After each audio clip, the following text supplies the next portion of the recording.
la prison ne nous arrêtera jamais, la mort non plus. Nous le faisons en l'honneur de nos ancêtres. Je remercie mon avocat qui a fait son devoir avec dignité. Je pense avoir exprimé durant ce procès la pensée d'un certain nombre de gens. Nous réfléchirons sur l'opportunité de faire appel.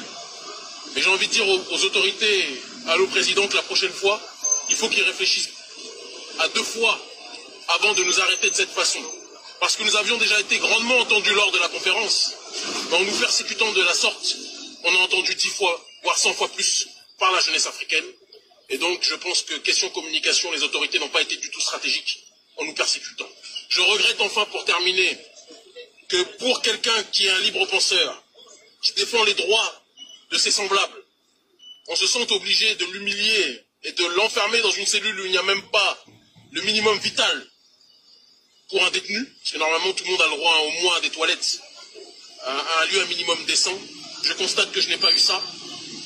Et pour conclure, je dirais à certaines personnes qui ont crié victoire trop tôt, qui se réjouissaient de notre arrestation, je ne vais pas citer le nom d'un certain Ismaël, il se reconnaîtra, et de certaines personnalités, mais il faut qu'ils sachent que l'histoire va dans notre sens aujourd'hui, que la jeunesse africaine n'est plus décidée à se laisser marcher dessus.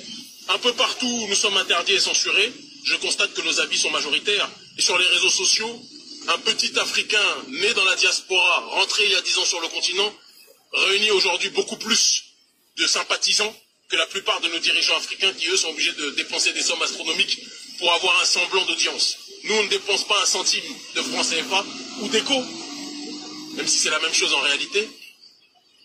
Pour avoir une audience, les gens nous entendent parce qu'ils savent que le message que nous donnons, que nous transmettons, est un message de dignité, un message de sincérité, et que nous irons au bout.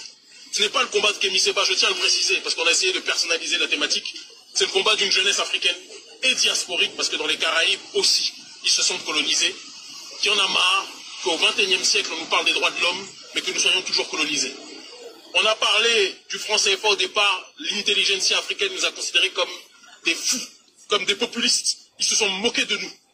Aujourd'hui, les mêmes qui se moquaient de nous sont obligés de prononcer face caméra à côté de Macron qu'il faut changer en partie, pour nous ce n'est pas suffisant, mais changer en partie le franc CFA. C'est parce que nous avons mis la main dans le cambouis qu'on en est arrivé là.